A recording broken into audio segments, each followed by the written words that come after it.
You know, we all work our tails off saving for retirement in things like a 401k or an IRA. But what if I told you that you might not be the sole owner of that account? That's right. So let's dive into why that might actually be the case. I know it's a bit of a wild question, but it really gets to the heart of something crucial, and honestly, something a lot of people miss about retirement planning.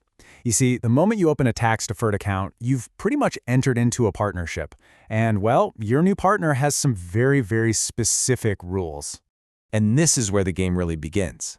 After decades of the government telling you to save, save, save, there comes a point where they decide, okay, it's time for us to get paid. And that's when the rules kick in. And believe me, they are not optional. It's called the Required Minimum Distribution, or RMD for short. And it's basically the government tapping you on the shoulder and saying, hey, you have to start taking money out of that account now, whether you need it or not, because we need to tax it. And get this, the federal government literally plans its annual budget based on the tax money it expects to get from your forced withdrawals. One of the sources we looked at just frames this perfectly. While you're looking at your account as your retirement nest egg, the government is looking at it as a future stream of guaranteed tax revenue. It's almost like a savings bond that you funded for them. So let's really lean into this idea of a partner. Imagine you're starting a new business, right? And someone comes to you with a proposal, and it sounds an awful lot like the deal you have with your 401k. Just think about how this partnership is structured. You do literally everything. You earn the money. You fund the account. You take on all the investment risk. And your partner? Oh, they just set all the rules. And they can change their ownership share, which is just the tax rate, anytime they want, and you have absolutely no say in it. It's a pretty one-sided deal, wouldn't you say? And just look at how much control this partner really has. They tell you when you have to start paying them. They can change the terms whenever they feel like it.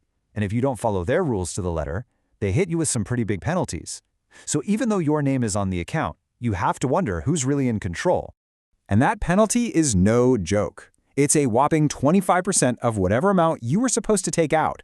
And remember, that's a penalty you pay on top of the regular income tax you still owe on that money. It used to be 50%, by the way, and there's nothing stopping them from changing it back. So, what does all this theory look like in the real world? Let's check out a case study from our source material. It's about a couple, John and Mary, and the two very, very different paths their retirement could go down. All right, so here's the setup. John and Mary are 62, and they've saved up $1.9 million in an IRA. Path 1 is what most people do. Just let it grow and wait until you're forced to take those RMDs.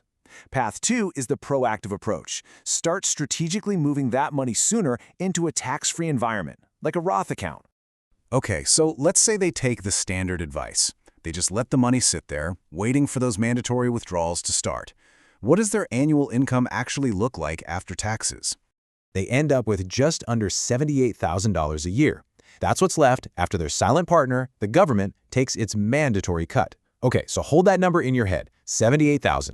Now, let's look at path 2. Instead of waiting, they start right away at age 62. They systematically pull money out, pay the taxes on it at today's rates, and shift it over to a tax-free account. So what does their income look like now? $233,000. And it is completely tax-free. No, that is not a typo. It is nearly triple the income, all from changing the strategy and taking control back from that silent partner. And wow, the difference goes way beyond their annual income. Just look at the legacy they can leave to their kids. The conventional path leaves their heirs with $1.2 million after taxes. The strategic path? It's more than double that, at $2.6 million, completely tax-free. So the big question is, how is this even possible? Well, it's not magic. It's all about being proactive. It's about deciding you'd rather pay taxes on your own terms, not on your partner's unpredictable and ever-changing terms.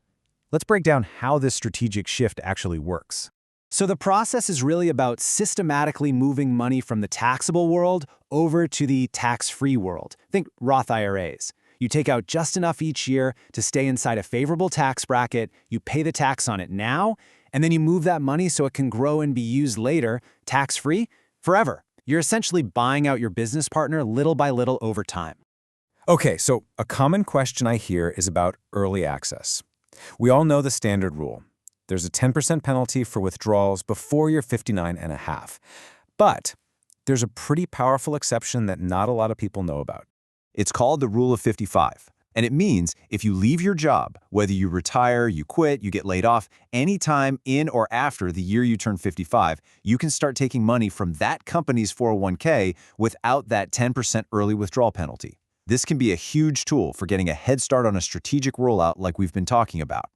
You know, when you boil it all down, this really comes down to one single concept: control.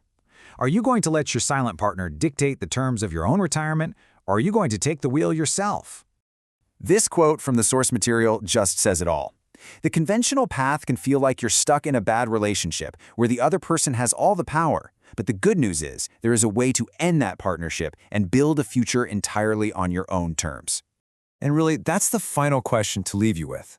By understanding the rules of the game, you give yourself the power to choose your own path. So who's it going to be? Thanks for joining us for this explainer.